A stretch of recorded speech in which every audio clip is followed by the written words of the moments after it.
ফিরে এলাম বিরতির পর। যে খবরে নজর রাখবো, হৃদরোগে আক্রান্ত হয়ে মৃত্যু হয়েছে ষষ্ঠ শ্রেণীর ছাত্রীর। পশ্চিম মেদিনীপুরের সদর ব্লকের নয়াগ্রাম উচ্চ বিদ্যালয়ের ঘটনা এটি। স্কুলে প্রার্থনা করে ক্লাসে যাওয়ার পরেই অসুস্থ হয়ে পড়ে 11 বছরের পাপিয়া দে।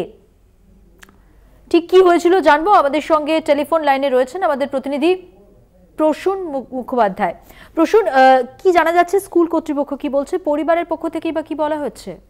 স্কুল কর্তৃপক্ষের তরফ থেকে জানানো হয়েছে যে এখন অব্দি তারা ব্যাপারটা পুরোপুরি বুঝতে পারছে না ঘটনাটা ঘটেছে। তো পরিবারের তরফ থেকে যেটা দাবি করা হয়েছে, ছাত্রীটি সুস্থই ছিল, বাড়িতে কোনো দীর্ঘদিন ছুটি বাড়িতে কাটিয়েছে, সে সময় কোনো অসুস্থতা অনুভব করেনি।